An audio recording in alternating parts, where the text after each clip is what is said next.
Hello again. This video is about the final exam review. Let me explain. So the process for the final exam is exactly the same as the previous two exams. So you just log in into Canvas and you click on quizzes, and then you will take it. Basically, you will log in and then you won't log out until you finish the exam. So the difference between the final exam and the previous exams is that obviously it's longer.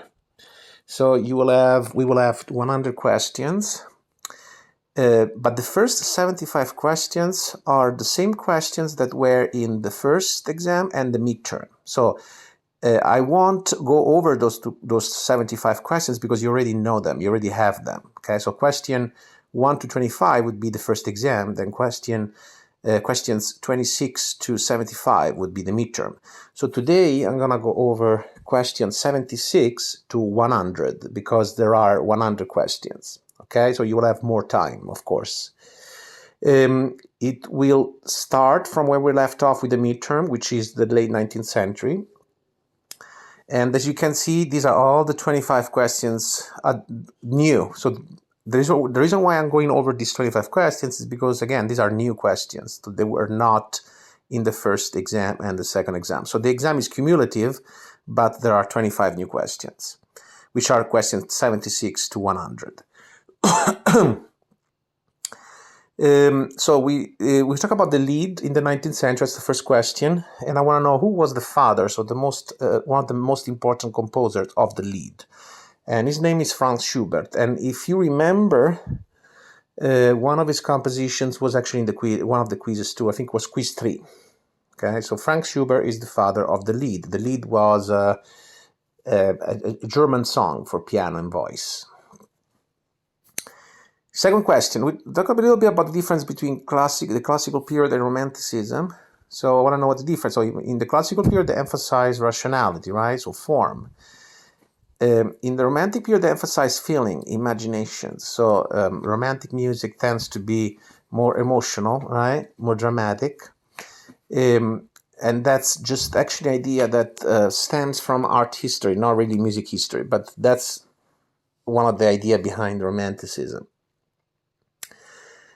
The third question would be in this case, because technically would be question 78. Okay, so question 78 would be who composed Midsummer Night's Dream. So I want to know the name of the composer, who was Felix Mendelssohn. And again, there was one of his compositions in the quiz as well. Then Chopin, so who wrote, I mentioned him when we talk about Romantic composers. He wrote mostly for piano. He did not write any operas or anything else, mostly instrumental music. I want to know how many compositions did Chopin compose or write. Exactly around 230 compositions. And speaking of next question, which would be question 80, basically. Who composed Ballade number 1, Opus 23? Again, the answer is Chopin. I will give you a bunch of incorrect names, and you have to identify the correct answer, which is Chopin, and is also the title of the piece. So remember this title, Ballade number 1, Opus 23. I mentioned also something about these two pieces, Berlioz Symphonie Fantastique and Liszt Le Prélude, and ask you, what kind of music is that? Okay, the answer is program music. Do you remember we talked about program music? So program music is music that depicts a story or a scene, or is based on a story or a scene. And speaking of Berlioz Symphonie Fantastique, I mentioned something about the idée fixe, so the fixed idea. So the fixed idea is the melody or a theme which he uses to symbolize the character is in a story, because we're talking about program music. I have to fix that. It's a program. I misspell it. So what is a cavatina? That's the next question. We talked about opera. Right, the term aria means song, right? That's what aria is. Aria means song. So what kind of aria, what kind of song is it? It's basically a slow song, right? And that's a cavatina, which is different from the cavalletta, which is another question, but the two questions are actually related. So the cavalletta is actually faster. So it's fast, it's more energetic, and it comes after the cavatina. So the difference between the two, obviously, is that the cavatina comes first and the cavalletta it comes right after. And the first one is slow, the second one is faster. We have, that's a different question. I'm just following the orders of the questions, okay, in the exam. So next question would be this one. So the two composers, Verdi and Wagner, were important for different reasons. But one of the reasons was because in their operas, what did they do? They introduced themes or messages about nationalism in music. Okay, so nationalism, remember that. And speaking of Russian school, speaking of nationalism, in this case, you're going to have to memorize at least the five last names, because I will give you again a series of incorrect names, and you have to identify which ones are correct. So the Russian schools was composed by these five composers: Mussorgsky, Borodin, Barakilev, Kui, Rimsky-Korsakov. And I will give you names that are easy to understand. I mean, they're easy to identify that are wrong. So anyway, you have to that's probably one of the few things you have to memorize, so the names of these five composers. Who composed The Rite of Spring? Who was the composer? So The Rite of Spring is the very strange ballet, right, that I mentioned as the end of classical music, basically.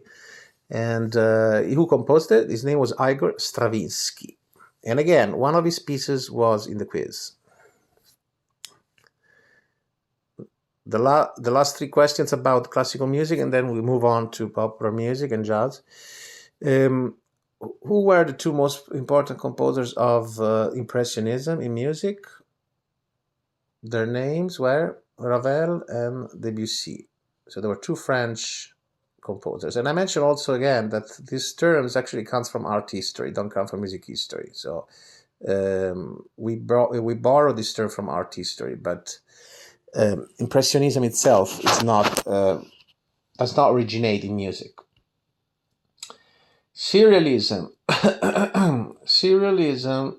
What is serialism? So it's very complicated. So for the purpose of this class, I mentioned that you don't have to know exactly, precisely all the technical terms and stuff, but I want you to at least remember what it's about. So it's about the use of the 12 tones of the scale in 48 different forms. Okay, so it's a technique, right? It's a compositional technique which consists of using the 12 tones of the scale, so all the 12 notes basically, in 48 different forms. Okay, that's what it is. And who is the father of serialism? The father of serialism is the father of the father of serialism is Schoenberg. That's the father. That's who the father is. Okay. Now, speaking of next question, we start now. We start now with jazz and blues, and I want to know the approximate chronological development of jazz and blues. Now, so all these styles of jazz and blues overlapped one another. So you should remember ragtime, blues, Dixieland, swing, bebop, and free jazz. At least, okay. There is more than that, but at least this 6 of them. Okay. And ragtime was one of the first style which influenced jazz. And I want to know what are the two characteristics of ragtime. The two characteristics of ragtime are duple meter, so moderate march tempo. So duple meter and moderate march tempo. So it's because it's a march, right? It's a march tempo. And duple meter means 2/4, so 1 2 1 2 1 2 1 2. That's what it is. And an example of ragtime is Scott Joplin, which was also in the quiz. Stride piano. What is a stride piano? Stride piano was a technique that was used in blues and was basically when you play the left hand, so that when the left hand plays the bass notes and the right hand plays the chord. So that's what it was. It was a technique used in blues music, blues. So the left hand plays the bass notes and the right hand plays the chords. And another question, what is blues? So the main structure of blues is 12 bar phrases. So the 12 bar phrases means you have 12 bars that repeat over and over and over again. And that's one of the characteristics, one of the main characteristics of blues, okay? Then we talked about rock and roll, okay? When did rock and roll begin? So rock and roll began in the late 40s and the early 1950s. And I talked about the earliest examples of rock and roll, but we cannot really be precise when rock and roll began because there are a lot of arguments about that, a lot of debates, but roughly late 1940s, early 1950s. And one of the first rock and roll pieces, that's the next question, was Rock Around the Clock. There were others, of course, but that's one of the first pieces. Then when we talk about rock music, the history of rock, we talk about the British invasion. So what is this British invasion? The British invasion is basically when, if you remember, I talked about that when the British rock bands started to dominate the music market in the US, especially the Beatles and the Rolling Stones. So basically, the explosion, the commercial explosion of British rock in the US. So that's what it was. And one of the most important musicians of protest music in the 1670s, probably the most important, I would argue, is Bob Dylan. Very, very important figure, right, in the history of music. Then the next question would be about MTV. Why was MTV important? Why? It was important for the birth or diffusion of pop. That's how it really pop began with Michael Jackson, Madonna in the early 80s, okay? The last question is, when did rap music begin? Even in this case, there is a debate about what is the first rap piece, but we would say late 1970s, early 1980s, okay? So I have to fix these few things, so there's some spelling mistake. I will fix them and then upload this again. So that was the last question. The last question is about rap music. When did rap music begin? The late 1970s, early 1980s. So if you add those 25 questions to the previous 75 questions, you have the entire exam, okay? So you have everything you need. Just focus on those questions that I talked about today and the questions that I talked about in the previous two videos in the lectures, but they are also in the rubric. That's what I'm using. This is the rubric. That's rubric exam 3, okay? Then you have rubric exam 1 and 2. Okay, let me know if you have any questions, and see you soon.